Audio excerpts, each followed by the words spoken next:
All right, this video is long enough, clocking in at like an hour and 13 minutes of us talking about Star Trek adventures, more or less. So I'm not going to make it that much longer, just a little longer. Most of this table talk video, most of this GM's log is actually play. Sounds like talk, looks like talk, but it's actually play. It's our use of the reputation system. I've done one of these before, which was more of a discovery and learning process after the pilot. Now everyone knows what to expect, and everyone had time to think about it prior to play, so it moves forward with, more confidence and whatnot. Anyway, so this is the result of episode 1, Questions of Duty. How are the characters regarded now by their peers and by Starfleet and by themselves based on the events of play of that episode? So it's very important, and it may set things up in an interesting way for how things are going to play out in episode 2. But anyway, so what follows is our pre-game discussion, the reputation system, and then the post-game discussion, which deals with all of that. So, okay, enjoy. So what I was saying before we started recording was that I posted today a GM's log self-reflections example kind of thing, and the topic of that self-reflection was the use of threat. How can I, as the game master, use threat differently? And because there are many things that threat can do, but I'm not using all of those things. And there are some things that you can do with threat that I really don't do. Like, I'm aware of them. They're on my list of options, like the Terminator, Yeah, technically, but you don't go there but I typically. don't go there. And I thought that was interesting. So if I do go there, what will that mean, or how will that affect play, and will that harmonize better with the way you two approach play and the way that I approach playing with you two, and that kind of stuff. So it's something that's interesting to me to try out. So I'm going to try to break my threat habit and see. Can How I it say goes. something about that or not? Well, what prompted me to post it was your Right. reflection, where we were basically saying the same thing on different days, or maybe it was even the same day. I don't know when you recorded yours, but Let's not be spooky and figure that one out. Right. yeah, yeah. So you have a reaction to my reaction to your reaction to our. I know. I know. It's just like it's going down the wrong corridor in this dungeon. I'm um I'm only going to say that I don't know that I hope you're not treating that as problem solving so much as, in other words, oh no, there's lack of harmony or something. It's more like I want you to pick the kind of threat that you really want to try, either experimentally or not, and go with it because you like it. And Yeah, I'm good. as a player, Yeah, just you go As a right player, yeah. ahead. If you want to mess with that, I'm love to learn from it. If you don't, because it's not working, then whatever, Yeah, I'm not. But I'm not don't doing worry it about as. me. I'll I'm not doing it. don't worry about our happiness, I guess is what I'm saying. Do what you like and I enjoy it. I do Yeah. worry about your happiness, um, but I also All need to grown worry up about my over own here. happiness, right? And that's Right. another Yeah. weird Yeah. thing. It's Be like, happy. Use it.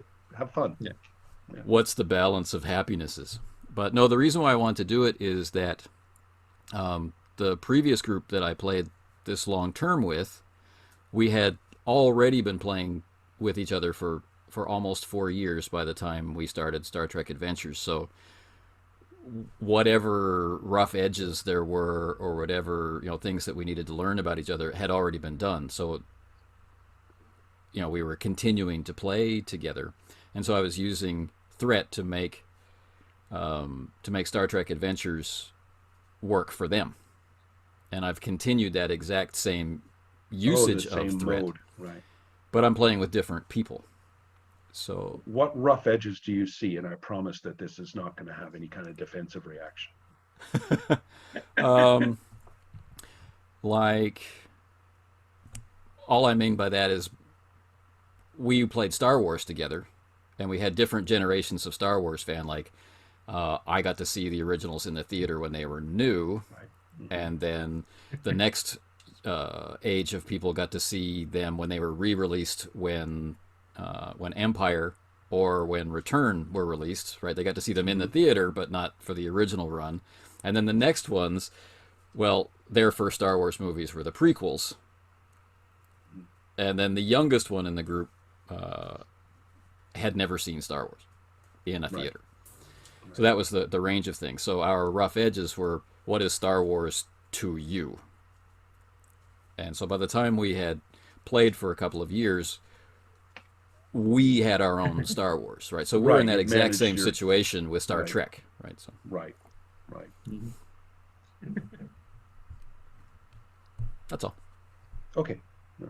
The other question I have is I want to know more. I really liked what you posted, KC, about thinking about, am I playing Yang as a main character? Right. When you did a reflection where you're like, am I playing, how am I going to play Yang? How is he going to be front and center so that we've got a look at this guy? All right. And so I just wanted to say I really liked that reflection, and I'm looking forward to it. So, Okay. All right. There'll be a lot of thinking about. Maybe actually it's probably a good episode to think about that, because Yang did some things in episode 1. Just maybe not the kind of things that makes Yang interesting as a character, but as a mechanical thing, as a mechanical tool. Like, he performed mechanical feats, but not necessarily dramatic feats in episode 2. In episode 1, sorry. Yeah. So yeah. Like I said, once I get the time to sit back and do the last 2 videos, last two sessions, the commentary and the reflections, I think we can dig a bit more into that. Cool.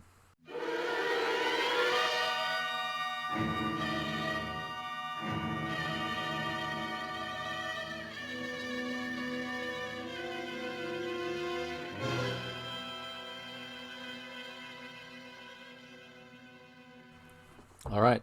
I want to thank you, gentlemen, for taking the time out of your day to go through the... To suffer. Go through the... I almost missed it. The reputation. Oh, right. System. And so I'm just going to bring that up now. I did post the revised file just under the wire. All right. Where is... Ah, there it is. Okay. Should I share the screen? I guess I should. Sharing the screen.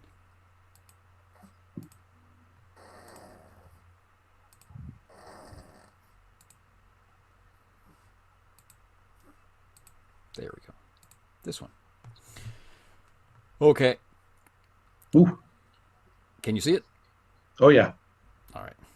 So the... It's just... Oh, is this a sudden change? It's really your screen, it's not like the file. So it's like, whoa. It's like, I don't want to sit in Anthony's lap looking at his screen. That's weird. All right. Besides, there's no room. There's dogs here. Yeah. Positive influences. The questions have changed a little bit in order to reflect my view of the kind of mission that we're on and how Starfleet might feel about it. So was the mission successful? I know the second question caused some confusion. So did you distinguish yourself during the mission? So there's heroics. Yeah. And then, there's being a firefighter. No, your revision makes sense. The original posting of it, I thought, was confusing, but the revision as written here is completely coherent to me. Okay, cool. Then did you positively use the directives? Did you fulfill your duties as an officer of Starfleet? This is where we can get into the neglecting the duty, or going above and beyond in the duty, that kind of thing. Prevent combat, avoid escalating hostilities remains the same. Establish peace remains the same. We balked at all reasonable action, and right, it was so difficult. Yeah. In crisis response, maybe our definition of reasonable is not the definition of reasonable for others. So, did you take all action to give aid without, risking the crew? Yeah. Yeah, it's really it's any committee whose job is to come up with these questions, we know is going to sit in committee for a really long time. Right. So, yeah. Exactly. And then the last one, did the mission outcomes reflect positively on Starfleet and or the Federation? And this one I put in there because of the backstory that's cooking in the back of my mind about the aid and relief mission profile. Yeah. Negative influences remain mostly the same. So, Casey's... That innocent lives is a big input. That innocence is a big important qualifier, isn't it? Yes. Yeah.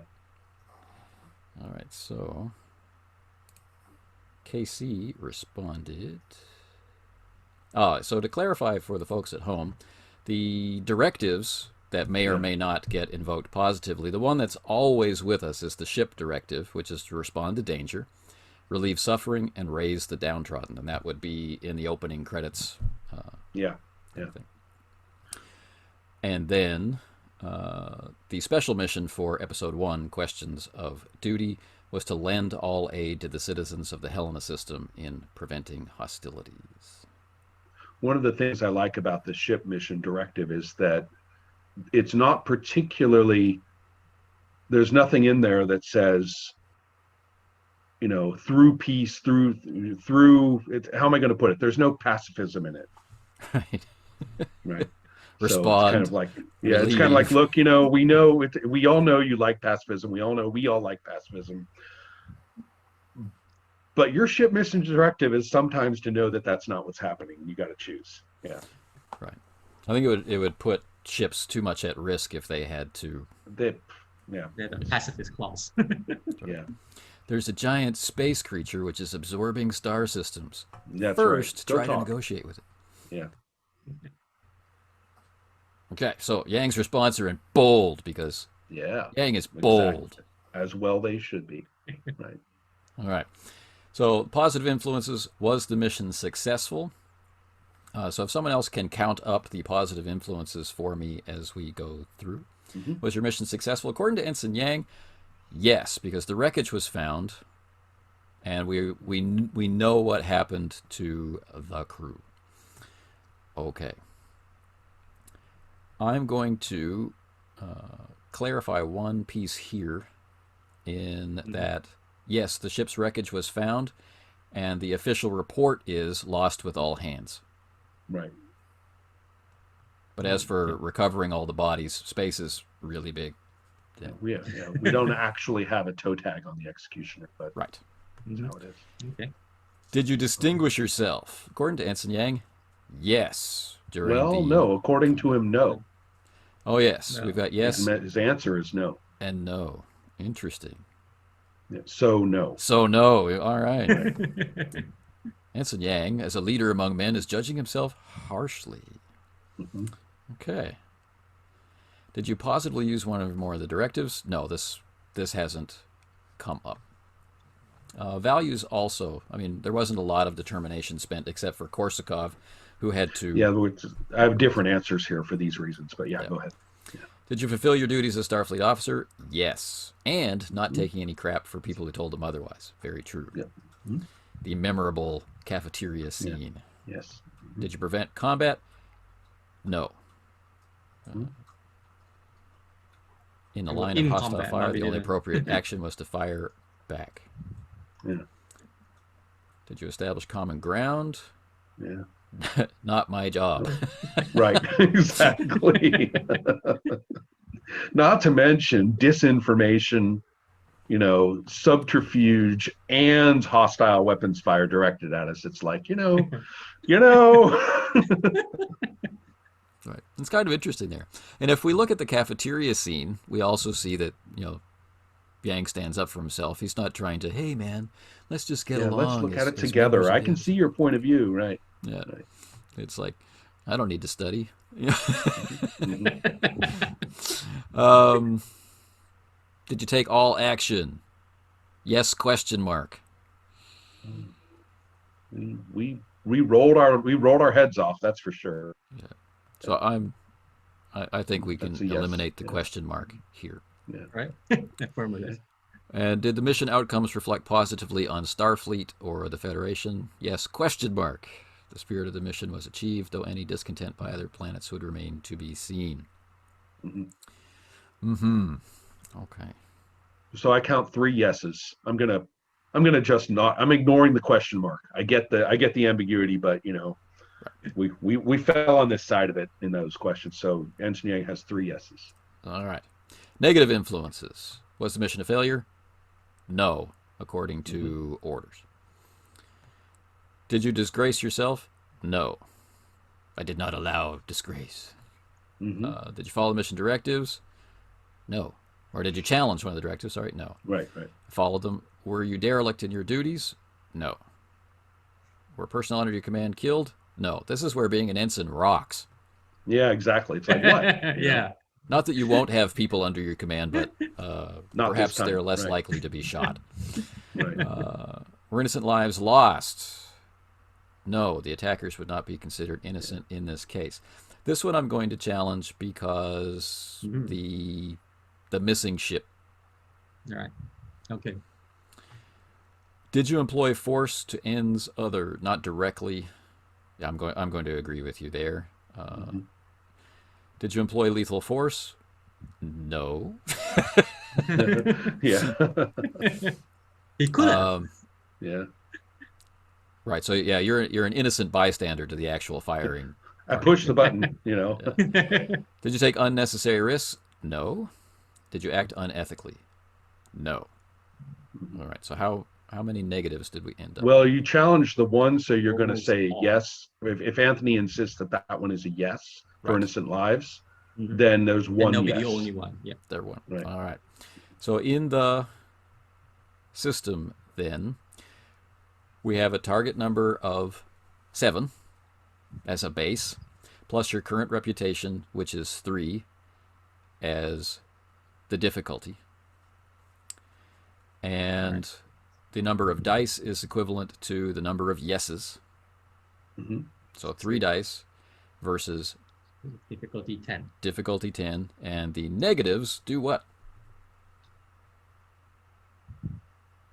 Negatives. I can't remember that. No, tell us. I'm the guy I've decided I'm the guy in the back of the classroom in this game.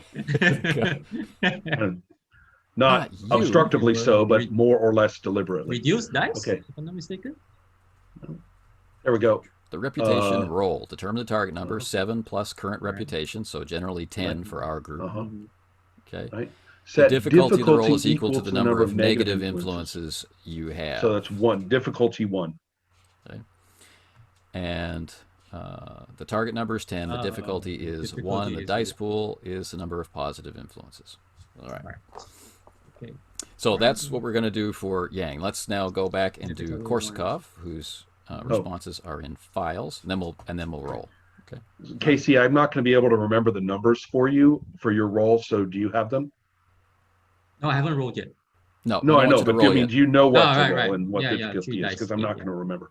So it's Anthony. It's called assessment. It's the first file in the list. With these cool blue lights, because it's a new file. All right, let's zoom in. Doink. How about 75%? Is that good enough? There we go. Perfect. Yeah, perfect. Okay. Was your mission successful? Yes, he says. Unabashedly. Did you distinguish yourself? No. You feel this was business as usual for Korsakov? What about getting injured? Though setting up the ship during that lag period was, I think, pretty awesome. But on the other hand, Korsakov was busy and didn't recognize it was awesome. Well, it's not up to him to recognize it was awesome. Right, exactly. Yeah. And when we consider it, that period of time reduced a lot of the difficulties for the Avicenna to 1 or 0 when they would be 2s or 3s, right, mm-hmm. and prevented ambush by the Orions. And you can imagine, having been through combat. Are you calling it a yes, Anthony? That's what I'm asking. Yes, I would okay. say it was a yes. All right, I defer to you. So let's call that another yes. Okay. And go ahead. Sorry. So did you have more to say on that one? No. Okay. Positively use one of the mission directives? Yes. Putting a lid on the hostilities, especially after negotiations failed. This is a game term, positively use. Mm-hmm. So this is, for the purpose of determination, using determination. Yeah. Oh, well, okay. In that case, let's take a look, because I did, first of all, expressing a couple of values, and I did spend a point of determination. And right, then, but not with the mission directive. With your own personal directives. Yeah. This is a very specific question. Yeah. Okay. Dial it all the way back, because right now you got me like running around not knowing what I'm talking about. Okay. Dial me all the way back procedurally, like making a sandwich. And when I'm talking about did you positively use, I start by opening the refrigerator door and I look for bread. So what do I do? All right, so for did you positively use one of the mission directives, just like you use one of your personal values, right? Like do the right thing, for example, to activate determination. The ship directive or a mission directive can be used the same way. I don't think I used that mechanic. No, we didn't. Okay. Right. So then in that case, we've got a yes, yes, no instead of a no, yes, no, yes. You got it. All right. So 2 yeses so far. Go on. Fill your duties as an officer of Starfleet? Yes. Sure. And then I complained. Did you prevent combat? Yes. This is an interesting one, right? I thought of that. Well, I prevented combat by entering into combat, but it's the combat that I'm interested in. I really focused on the avoid escalating hostilities. Right. Was the idea, because it was really between Elas and Troyes that I was worried about. Yeah. The combat that matters is that one. Right. And maybe some kind of commander could have avoided conflict with the Orions, but it's pretty hard to imagine, isn't it, right? Yeah. So I'm calling that one a yes with a no. Did you establish common ground or peaceful cooperation? No. Favorite answer of this response. Yeah. Did you take all action to render aid? Yes. Sure. I mean, yes. Did the mission objectives reflect positively on Starfleet? No. And okay. Yeah, the idea being that there is a lot of effort to make sure on people's part, on the Orion's part, to smear Starfleet. Right. And our efforts to alter that were mainly the GM's play of Jane Finch, I think, rather than us. And so, and we know that we stopped a lot of that disinformation, but it was of Anya Smith, yeah, right. Yeah. Anya, right. Yeah. Jane Finch, Anya Smith, right. So and so basically, yeah, we tried, but we had our hands full. So anyway, but wait, do I see 4 yeses there? Did I count correctly? Yeah, that's my count as well. 4. Okay. Yeah. Mm-hmm. So the negative influences: was your mission a failure? Not failed enough to be failure. That's a good answer. Did you disgrace yourself? No, certainly not. Did you challenge a mission directive? No. Right. Were you derelict in your duties? No. Were personnel under your command killed during the mission? No. And this is not I'm not under my own command, so yeah. Right. Exactly. Yeah. Innocent lives lost? No. This is the one I am stepping in to say, well, yeah, as you can see, I was a little bit questionable. The question of whether we could have saved the lives on the missing ship was never clear to me in play. Yeah, and that's why my fault for the way the ending comes about. Yeah. And Did you employ lethal But force? you're going to call that a yes, is that correct, Anthony? Correct. Innocent Okay, lives so were that's lost. a 1 yes. Yeah. Did you employ lethal force during the mission? Yes. Mhm. Yeah, the photon torpedoes, not the phasers. Right. Yeah. Yeah. Did you take unnecessary risks? Yes. Mhm. Did you act unethically? Maybe. I'm interested in your judgment on this because there was a point where I basically just blew off, a communication that I was think that coming would in. fit more with the where you derelicted your duties as an officer of Yeah. Starfleet than unethically or illegally. Yeah. Well, I did turn it over to a qualified officer. I just had other things to do. It's not like I said we're never talking Yeah. to you. I don't think either of those, I mean, Yeah. those Okay. are obviously going to be things that you would sit down and talk with a review officer about. Like, Lieutenant, is it true that, that kind of thing. Right. But it's so we'll nothing I call want to those dwell no's. on. Okay, so I think I've got 1, 2, 3 true yeses here. Yeah. Okay. Okay. So, therefore, what we can expect 3. Yikes. is that it's difficulty 3, Mhm. and you have 4 dice to roll against Mhm. a difficulty of 10. Wait. Target with number 10. a target number of 10. Target number of 10, yes. Right. Okay. Sorry. You want to call me difficulty of 10? I'm going to say, really? Okay. So, Target number of 10, yes. Right. Excellent. So, Casey, do you want to roll first? I'll roll mine. Yeah. So it was difficulty, target number of 10, difficulty 1 with 3 dice. Does a 1 count as anything special? It works just like normal. Yes. Right. 2 successes, I think. That means I have 4 successes. Ooh. Cool. All successes including a 1. All right. 4 successes. Check for successes. Any d20 which rolls equal to or less than your reputation will generate 2 successes instead. Your reputation is currently 3. Did you roll anything? I did. That's where. Okay. I did. You rolled a 1. Is that the only I rolled a 1 and a 2. Oh. Okay. So that 1 and the 2 generate 4 successes. 4 successes. By themselves, yes. Right. And then the 5th one. Any 20. Did you roll a 20? No. Right. Okay. So you didn't generate any reprimands. Isn't that nice? Mm-hmm. And you have produced 4 successes. Right. Compared to difficulty. Or 5 successes. 5 successes. Right. 5 successes. In total. Yeah. Total. Yeah. Okay. The number of successes you scored is equal to or higher than the difficulty. Your difficulty was 1. You have been judged as having acted in accordance with duty, rank, and role. Okay. Each success scored above the difficulty, so 4, becomes a commendation, which you may spend on the benefits listed below in the wiki. And so while we're going through, Ron, why don't you take a look at those? Ron. Oh boy. So I've got 4, and I need to have a difficulty of 3. Right. So, and my target number. The odds are against me, people. So, now I wish I'd grubbed a little harder for a couple more yeses in the top. But all right. Here we go. So my roll actually is looking kind of good. I get a 2. Okay. I have 2 dice with very low values, 2 and 3. So I believe that's 4 successes right there. Yep. I have 1 more die, which is below 10. So that's 5 successes. Yep. The final die is above 10. So I have 5 successes, which is way more than I expected. Cool. Leaving you with 2 commendations. Right. That's amazing. I thought I was going to get scolded. Okay. Lucky roll. Okay.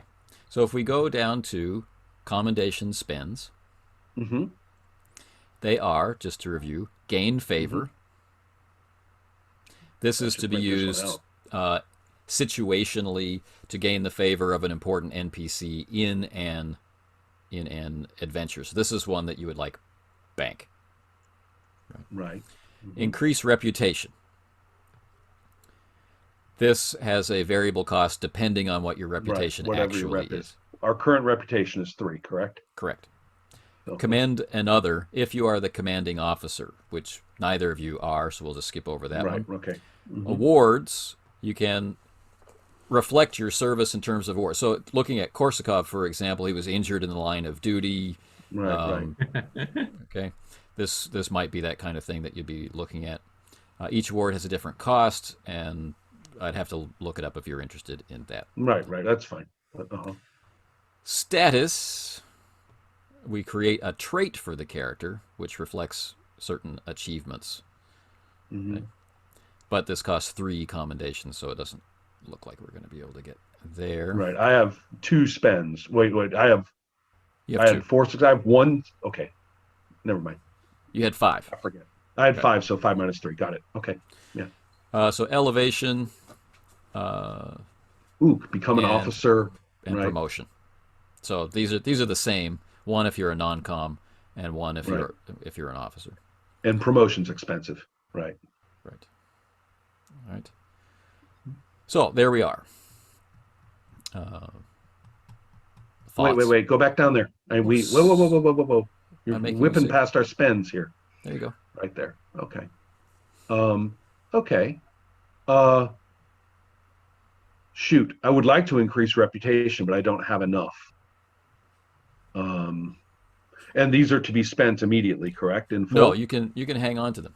Like, for example, the gain favor one is one that you have to use in play. Right. What was our situation after the pilot, or do we have them from the pilot? I didn't have any spares from the pilot. Only Tillich had 2, and he spent them. So got it. Okay, that would make sense that I don't see anything about this from before. Yep.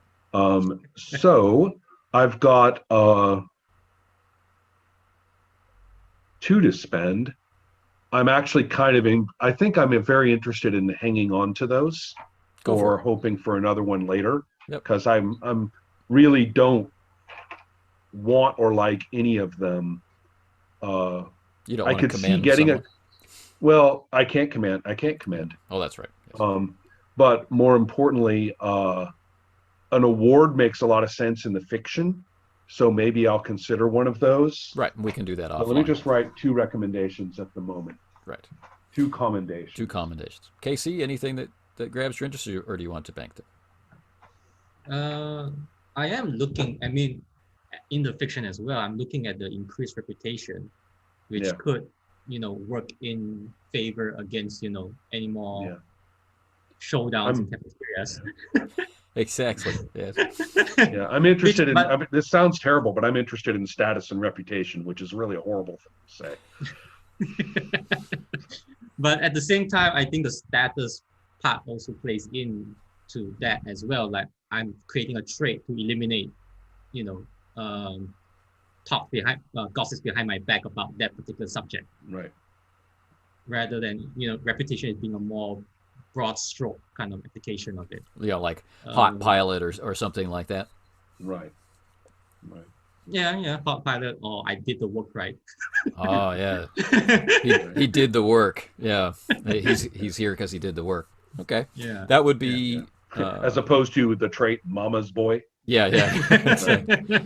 That costs 3. You have 4, so. So I think that plays well into the math as well. Like, I'll take the status for 3, and I'll keep the 1 for the favor. I like it. Right. Yeah, nice. because I like it. Jane Finch has probably done a few for him as well. Okay, I like it. I'm going to stop sharing the screen now, and welcome back, gentlemen. Nice to see your face. Is there I think there's another thing about improvement that it can invoke, unless it's already been covered, which is that having challenged a value. I think that was the first time I've challenged a value. So I challenged my value. We could be wrong by saying rewritten it now. We're not. Am I supposed to rewrite it? Yes. Okay. So I haven't rewritten it. Rewriting it could include refining the language to make it stronger, or whatever. But it doesn't have to become a completely different value. But okay, that's what I needed to know, because I like the value. I just have to nuance it. So I don't want it to be like an open-ended thing. We could be wrong, except when we're not, which is basically not a value, right? That's just or whatever. So I need to think a little bit about rewriting it. Yes. But I'll achieve that in the next couple of minutes. Okay. Now, having done that, isn't there a mechanical effect of some kind? Well, that is the mechanical effect. Okay, got it. All right. So I will rewrite it in due time, meaning very quickly. Right. But not in 30 seconds. All right. Now I've moved on to the milestones section. Okay.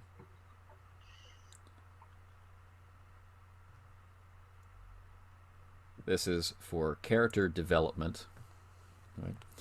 Now, once again, we are in a normal milestone. There are different types of milestones: normal, spotlight, and arc milestones.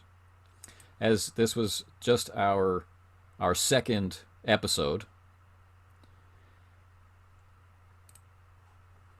and not, written. Of course, it's not going to be written anyway, but it's not, built around one particular character. It's built around all the characters.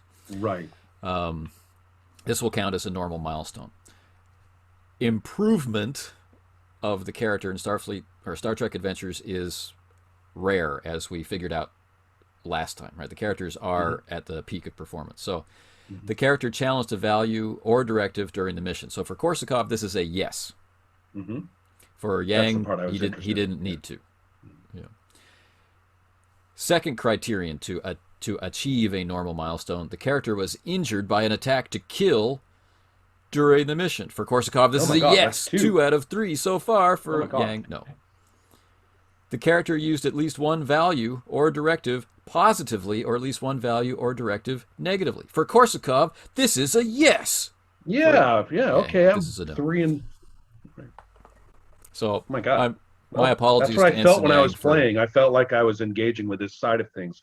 So what does this mean in terms of having done a milestone or stuff? I want to apologize for Ensign Yang for not trying to kill him, and for not getting inside his head to make him, doubt himself. To make him suffer, right?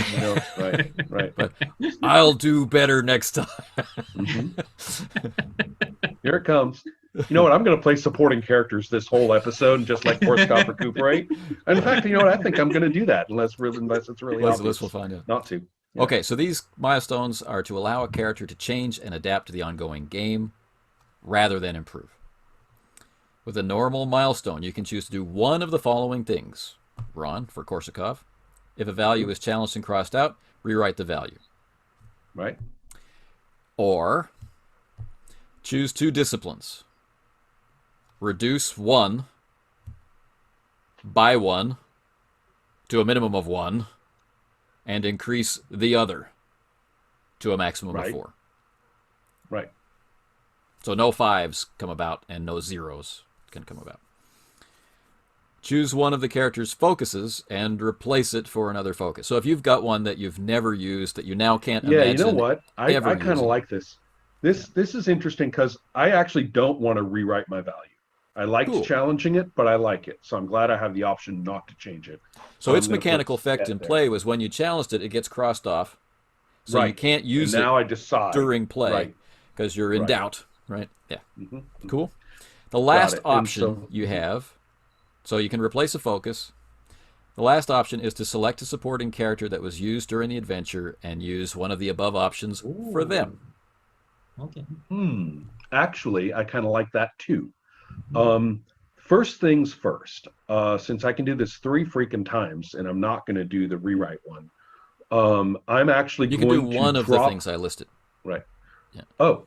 Only one. So doing so it doesn't matter how many milestones or how many criteria you hit. It's just you get to do this. Yeah. Oh, well, I'm torn then between all 3 of those latter options. Yeah, they're juicy.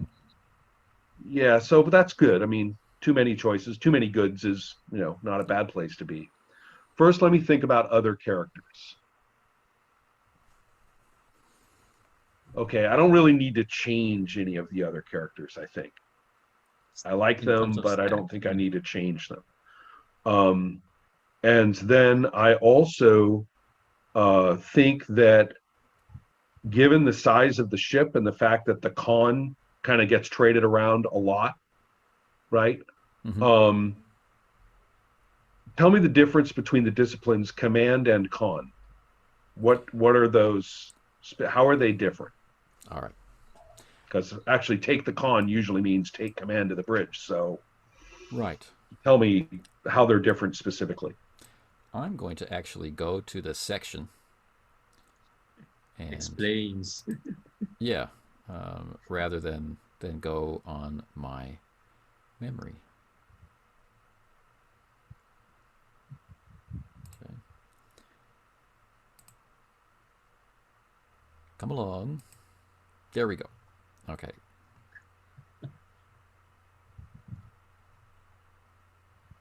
Now I'm having a hard time finding it on the PDF. It's in chapter 5, reporting for duty. Oh, there it is. Disciplines. Okay, so we're looking at the disciplines. Oh, it's rolling around too much. So we start out with command. Command covers interpersonal interactions, especially leadership, negotiation, coordinating, and motivating others. It also includes discipline and resisting coercion, as well as helping others resist fear and panic. To compare that to con, this covers piloting. It includes navigation and an understanding of starship operations, which is why you take the con, including procedures and cultures of space travel and exploration. Okay. So when I'm asking you to do something with the ship or with a shuttlecraft, then I'm looking at con. But if you're sitting in the big chair ordering things to be done, then we're looking at command. I'm going to drop engineering by 1 and increase commands by 1. So instead of 4 and 2 respectively, they become 3 and 3. I've been forced into Yeah. Yes. commanding a little too much, and I've just had to get a little better at it. So I like it. Good choice. Yeah. And that's it. That's experience. And that means, ladies and gentlemen, that we are ready to begin episode 2. So we haven't begun an episode for an entire month. Lickety split scenes. Yeah. I'm going to ask Ensign Yang, as my way of apology for not trying to kill him last time and not shattering his confidence or causing self-doubt or any of those things last time. So what I would like you to do, Casey, if you could bring up our monologue, which is in Teams. And after I give the setup, which is the the pre-credits scene, I would like you to help us get in the zone by delivering the monologue. So Is it in files? No, Okay. it's just in the the regular flow of thought, and it's in like huge print. So You must have just posted this, Anthony. Is that correct? It's been up for No, a couple of weeks. During the workshop, I think. Yeah. Oh, okay. Maybe we're figuring it out. And, Have you found it? I believe there should be a search function. Oh no. Oh, I could bring it up and if you are in posts, I think it's here. And you scroll up, Is this the one? you'll see a big picture of aid and relief, right? Intro, duty assignment, aid and relief. It's from December 30th at 11:29 p.m. Yep, I'm seeing the yellow letters. I'm just seeing which is the one that we finalized on. It's at the bottom. There's 2 at the bottom. And it was the second one. And it was the second one. Right, okay. Which is the ship directive. All right. Can you share that, Casey? Screen-wise? Can I share this? Hang on. Where are my options? Screen share. Multiple participants can share. There you go. Then what do I press here? I'll share. It's okay. There you go. There we are. Yep. That's the one. Oh, the monologue. That monologue. Okay. This monologue. Okay. Never mind. So I'm going to set the scene first, and then I'll give you a knowing look, which I know you can't really see me right now, so I'm going to stop the share. I'll give you a knowing look, and then you deliver in your finest Shatner the monologue for fun and focus. And then once we pass through the monologue, we've passed through the magic circle of entering play, and the game is on. All right. So.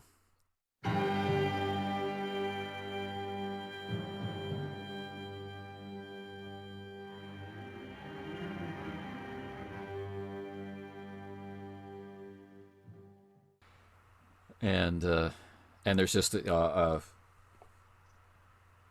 Stian Anders looks fit, right? He looks older, hair has grayed, but he looks in good shape.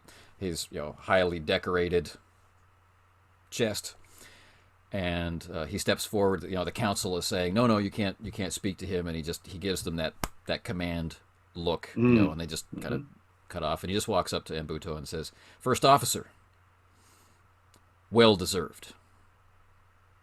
And we fade to black. Ah, I see. Okay, fair enough. Sarcasm. Well, I don't know. I don't know if it is or not. We don't know what Anders is like, or he's Mr. He's Mr. Scary at this point. Now. Yeah. Okay. Content unknown. So All right. I've got like 5 minutes. If there's things that could be talked about. I wanted you guys to know that I put the post up at Adept Play, and I put some textual commentary about mine and Anthony's reflections there. So anything that I kind of have in mind of stuff to think or talk about probably is there. But you're certainly invited. Right. All right. The I think you described it as a gutsy move to choose the Elan of Troyes episode. Mm-hmm.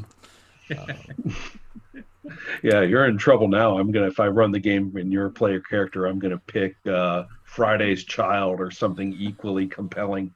Not Journey to Eden. Well, you know what? I am the minority of one. I still. We reach. Yeah, I regard the hippie episode as actually fairly moving and not trashy or stupid at all. It's interesting, yeah. I actually think it's a pretty good episode. Good characters, lots of decisions. Auxiliary control is a tad vulnerable tactically. I will give you that. But my only problem with the episode is using the computer banks to predict the location of the planet Eden. Mm-hmm. Oh yeah. That's something sort of Arthur C. Clarke about that, perhaps. But KC, have you seen any other? I know you said you've been really busy. Yeah. And things have been jumping here as well. Believe me, I know. But tell me, have you got a chance to any thoughts on any viewing of episodes or anything like that? Well, I'm just fascinated by you. Yeah, I was almost finished with season 1. I think I'm only left with the last episode. Oh, good. Yeah, although I just went back and rewatched Tower of Babel. And that's when everything makes sense. Right. With the Orions.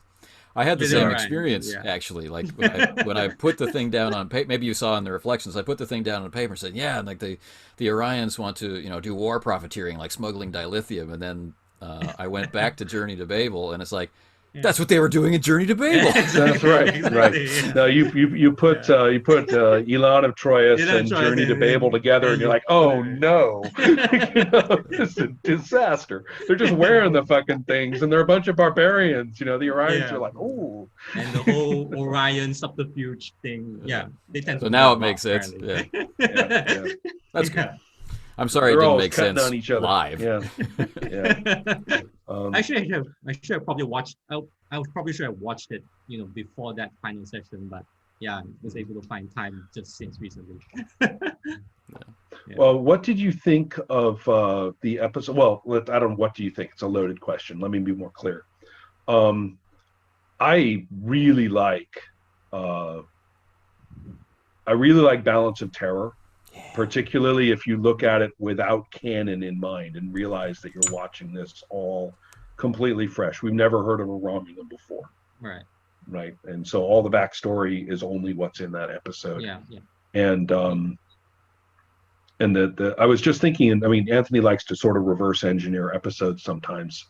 And that one's so tight, right? We've got one problem,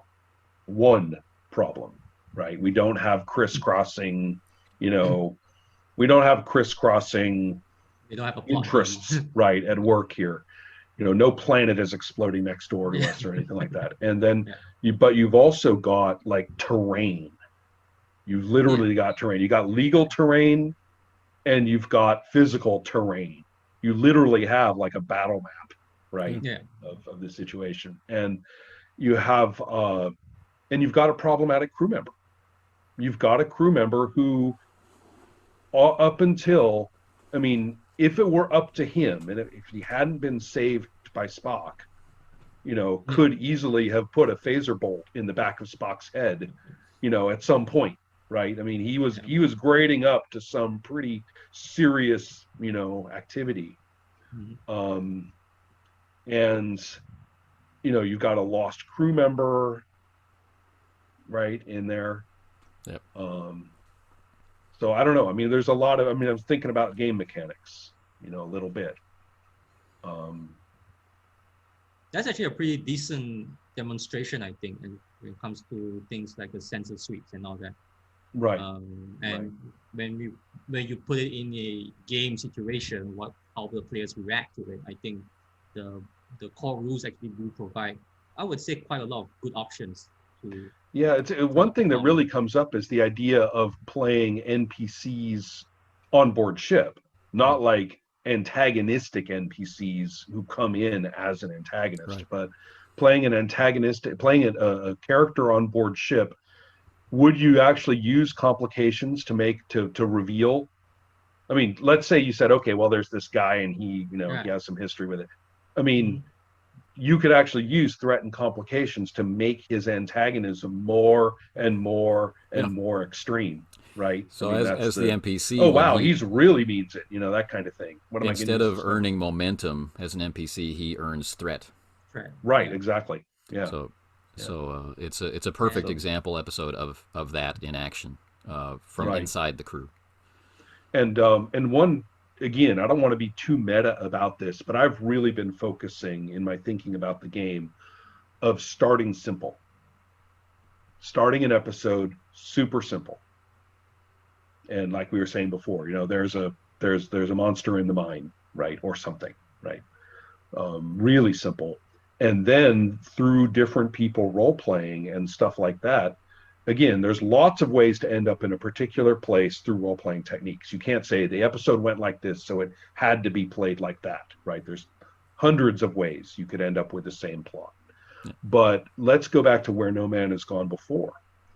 Wouldn't, just totally hypothetically, wouldn't it be cool if Gary Lockwood's character, it's really hard to give him his real name. Gary Lockwood's character is always, I really need to get over that. But wouldn't it be cool if he actually was, a hot dog put in there, NPC or not, maybe even supporting character? Who knows? I mean, can a supporting character be taken into full-blown villain mode through ordinary use of the rules, no special effort? It just makes sense as we go along. And all of a sudden I find myself, or we as players find ourselves collectively playing this supporting character who has turned into a monster. Yeah, as you describe it, though, that's going to be a primarily out of character experience. I mean, we're going to be deciding for, you know, what seems right for that character. Like, well, they've just been given the power of a god, so wouldn't they, you know, do this? Are you sure it would need that kind of negotiation? I mean, if everybody's just into what's I, going on and we find ourselves going that way. I mean, even in here, even if I'm only talking to myself, I don't know. But I mean, my my gut reaction to that. But I mean, it Yeah, certainly I'm kind of could go allergic that to way. deciding what a scene is about, right? Yeah. You know, so I mean, opening conflicts, opening situation, looming threats, whatever. Sure, I'm not saying no prep for a scene. I am saying, however, a negotiated discussion of how we're going to do it, right? Yeah. So, Right. so I'm just kind of wondering how far the game can go. I know textually it doesn't lean that way at all, Right. right? But we're just I talking mean, about what the start mechanics do. Yeah. right, But but if we sit, if we're just handed the mechanics and we're not, and presuming fully good, you know, fully decent, fun, enjoying ourselves players, right. no The need to dice drag in that variable, the right? dice connect with situation to give complications, and they keep piling up. I mean, we can see it going that way through Yeah, the a new node of antagonism, conceptually speaking, right. that literally developed in play, which is kind of what happens in Where No Man Has Gone Before, right? It's no backstory is dragged in, Right. He right? wasn't an evil character who became more Mm. evil because of power. It's not that kind of Right, story. right. And there wasn't, I mean, yeah, that's what I mean. It's not like you could see like in Amok Time, T'Pau suddenly being, oh, T'Pau's in charge. Okay, we just upped the stakes in this situation, right? We Yeah. just added, I mean, before it Right. was Spock's problem and there's going to be some Vulcan judge. No, it's not a Vulcan, just some Vulcan judge. It's T'Pau. Well, Oh like shit. one way Right. we could do that That's is right. the game master increases the complication range, Sure. right? And the NPC, Absolutely. and you know, Right. and then Right. Bones, you know, voices the dialogue or something like, "Do you know Right. who that And I is?" totally get that for T'Pau because you're literally, quote, changing the backstory a little, you know, in a good way, but you're Yeah. changing, you know, the backstory a little. She was always there, retroactively speaking, right, to do this. We Or just found out about it. she may have Right. been there, right? You prepped for her to, you know, you Yeah. made your list But of I'm Vulcan names, and but now right. you've recognized in the moment, like, oh, my prep was pretty incomplete. You know, let's Right. do this, and so you Well, change and it with given threat. right. And yes, well, and the game is actually asking you to do that. You've got threat, you know, to do it with. Yeah. But here, and where No Man Has Gone Before, I'm talking conceptually, not mechanically. We don't have to reach for any context at all, right? It's all the threat just gets piled into what this guy is going to do next and how much he can do next. And so it's not really about context at all. It's just he's going for it. He's going full God mode, you know, Right. step by step by step. We're going to watch him figure out that he's going to do that step by step, you know. And What about challenging the when she values falls comes on? in there as or not Yeah, complicating values. It's like the game master absolutely. saying, give you Oh a point God, of you can see it on Kirk's determination, face. You can right? see it on Kirk's face the whole time. I mean, he has to make himself shoot. No, He waits too I long. mean for Oh, Gary, sorry. right? Okay, go on. Yeah, go on. Yeah, Right. So yeah, there's what the player wants to do, right? Which is, you know, right. be good on the team and help people out, and I could be a good guy anyway. And then the game master says, well, you know You could what? even take his negative value too, which is basically I'm God's gift to women. Women have to fall at my feet. Right. You know, I mean, any woman, anytime, right? That's his whole thing. He's such an asshole. He's obviously, you know, such a, A you know, womanizer, yeah. one night stand womanizer. And now he's decided he's going to fall in love. There you go. So Yeah, he's yeah, challenged his value right there. yeah. He's falling in love now with her, the woman who he called. Well, the word they used in the episode is refrigerator with legs, Yeah. and I don't know, KC. This is a nuance in English, which is pretty generation specific. That was TV code for the literal words "frigid bitch." That's what every viewer heard. They knew exactly what Oh, the TV couldn't say it, but everybody knew that's what the line really was. right. It was code. And So so, yeah, the by complicating the values, right? The game master can push. You know, like, look, seriously, consider making the choice that you don't want to make. I'll give you determination, which is going to make things even worse. You know, even worse. I mean, and the players, I mean, the player or players are going, "Holy cow, we're making a monster here." right? And it's kicking off all of our values left, right, and center too. We're going for it. We're going for it. Every time I get the chance, this guy's going to become more monstrous. This is going to suck. I think that would be really interesting. Right? The one experience that I've had that was less interesting was where those kinds of decisions don't arise from system and don't arise from situation. They just arise from decision. Like, I'm going to create you're carrying fiction the now. weight. I know. And I find that the word I use is no bounce. The system is not providing you with bounce. You're playing, but your ball is just this flat piece of cloth. So if it's going to go anywhere, it's all going to be your own muscle power that puts it there. And the system didn't provide you with bounce that kind of puts you on your back foot and say, this is going a little, I'm going to catch the ball, but I have to, I got to deal with how it's going when I catch it, right? Yeah. So, and everybody else that's playing is kind of, they're disconnected from it. It's like, where is this coming from? Why are you doing exactly that? With bounce, it's going back and forth among us too, right? Both with the dice and with each other. So it's, to me, that's a big major aspect of role playing as a process. So I want to turn this good discussion back on episode 2. Okay. Or episode 1, right? Questions. Episode 1. Right. Questions of to duty. reflect on episode 1. Yeah. So, as players, right, not knowing what I knew, right, never having seen the episodes that were being referenced, and et cetera, just how opaque, right? Just how opaque was it? You mean at the outset, or like the first couple of sessions, or at all? You played through it, right? I guess I'm curious what it was like to play through that. KC, what do you think? I'm thinking. Well, let's start. It sounded very standard, like, go find a ship. So, spend next couple of sessions finding the ship. I think the point where it got a little like what Anthony said, like, why are you doing this? Or this came out of nowhere, was when the whole Orion plot was uncovered at the end. And I'm not particularly sure was that like intentional, in the sense that, was this like the plot all along, or this was the conclusion that was? He had prepped the Orion subterfuge, I believe, is prepped from the start in this case, right? Right. So right. Yeah. Maybe that's kind of what I'm talking about with my written reflection, which is that, and reflecting on your reflection, which was saying, how do we get snappier scenes? How do we get, a little less wandering? And my statement was that, given that the system really requires a lot of information gathering, and the fact that you're going to extend those roles into further information, basically, or else, right? Yes. You better do it. Yeah. And we even got the tutorial on how to do it. So we were all kind of limbered up to, we got to do this stuff. This can be good. And so, but what that does is it takes, the scene does go on, right? If you're doing that. Right. And so if I just want to clarify that that's not what I mean by a scene dragging on. That's a scene doing the thing, but it does take time. Okay. Yeah.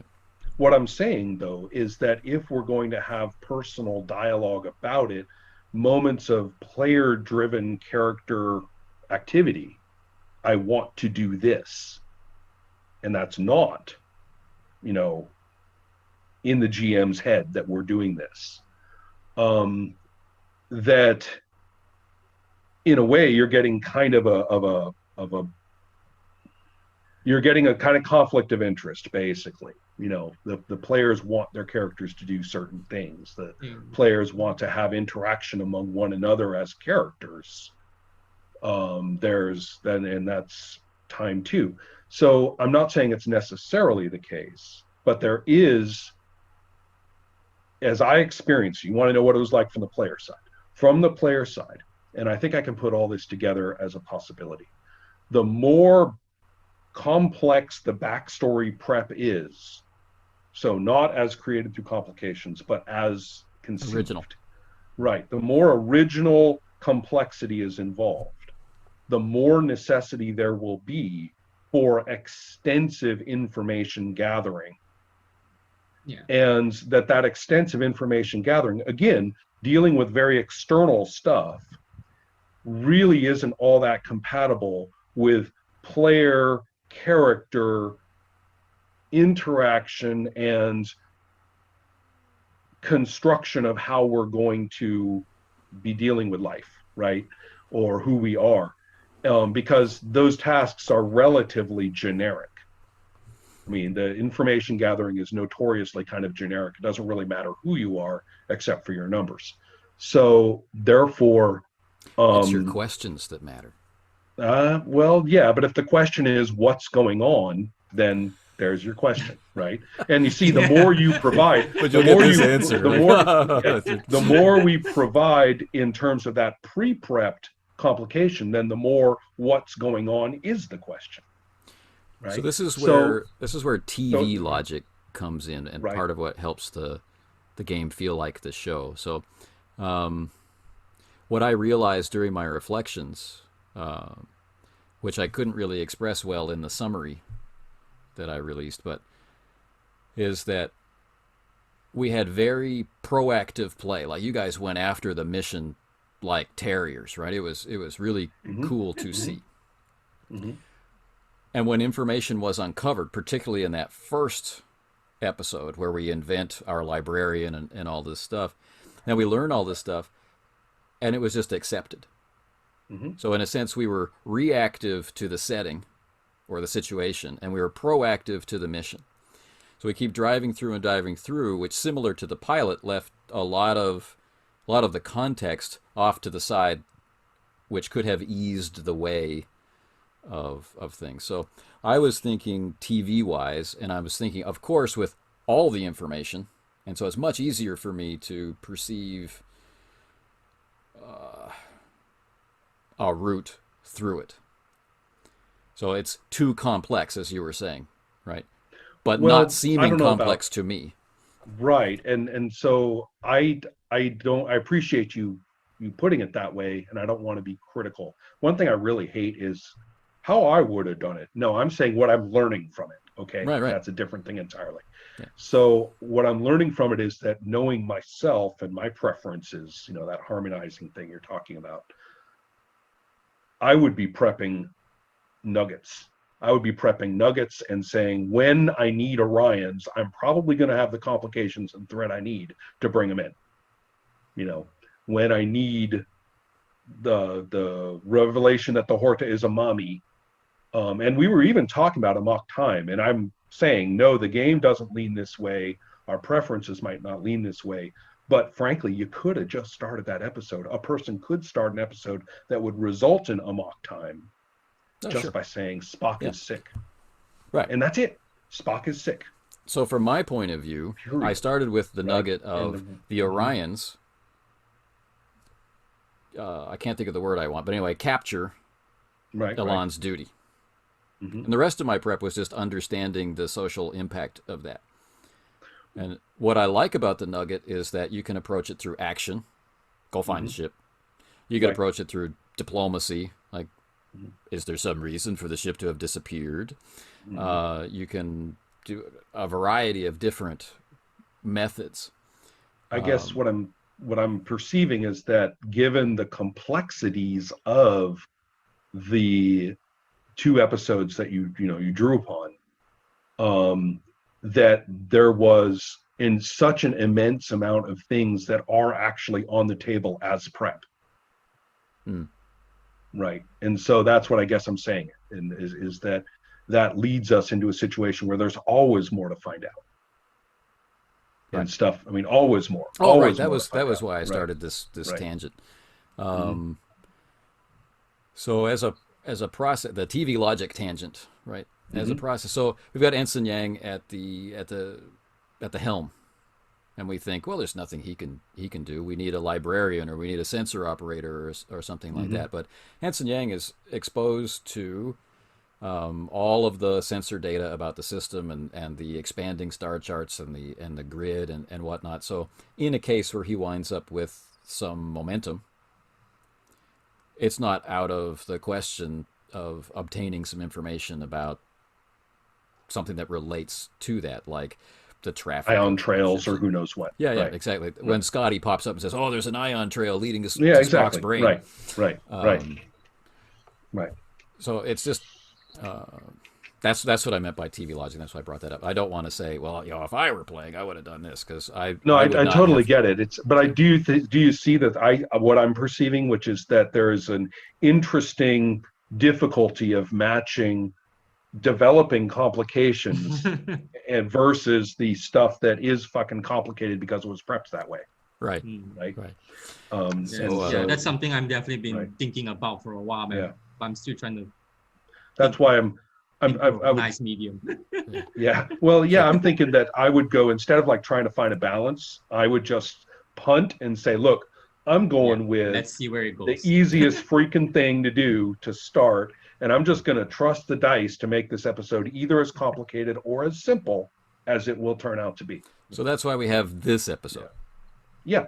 You have to go to Starbase 11. Right. And we're just going to find out how complicated it gets. We've got all the thread in there.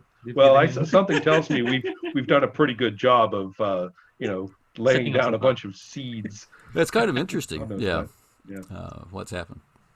Mm-hmm. So, so I was curious about how I think the pilot was bound to be confusing anyway because of the massive learning curve. So it's different people have different things. Yeah. But the second one, we had grounding, and we had we knew each other a little better, and so that was the one. We got thrown a couple of other curves though with a player departure too, but right. So we had swerves that to slammed cope with some different doors kinds. shut. And I think you're learning or finding where you want to be with what to prep. Right, we're still that's happening. But as far as playing supporting cast is concerned, this episode or this session, we're getting real comfortable with shifting around to who we need to play when we want, and I like that. I like it a lot. I'm glad you like that. So it's relaxing. You can kind of get out of the intensity of a Korsakov with all of his freaking stuff, and step into a slightly lighter mode, or a somewhat narrower range but nicely playable, consequential person as well. So I'm really interested in the two traits that we now have. Right, Korsakov has a prosthetic leg. Mm-hmm. Functionally no different than his original leg, but it is what it is. Right? Fictionally, it's different. And then Ensign Yang now has this black mark in his record. And it's interesting. What does this mean? And I've got this huge stack of threat that that's what it's there for. Right, and a rich thing to draw. We've got the head of your mission, right? The aid and relief, Commodore Stone. This is the base. This is the base of operations for the Avicenna. So you're under his watchful eye. We've got a potential change of command in the background, and potential change of command of fucking Ahab. Right. And we have the return of the Potemkin survivors, and they do not look. And we also have the two diplomats with their political desires and their family tensions, and And I know, and your mom is evidently, concerned for your welfare. There's no reason to think that, she, has contempt or anything for her kids. So, like paving the way for them. Like, we've created this new and potentially prestigious new arm of Starfleet, and we'll place our Well, it's the whole thing. We got one kid in the church, one kid in the military, one kid on the advisory council. We got the family fortune invested this way and all that kind of stuff. But then Captain Anders goes on medical leave. Yeah, we're kind of curious about all that. Okay. Thanks for playing, gentlemen. Right. Hope this one was fun and felt different. Well, I think so. The way we're riffing nicely. I mean, I like what we're seeing. I am baffled beyond comprehension by a 5-die roll. Turning up absolute garbage. 4 20s and an 18. That just blows my mind. So if there is ever a need for spending determination, that is the poster child for. Yeah. All right. Take care, gents. All right. See you later, everybody. And then,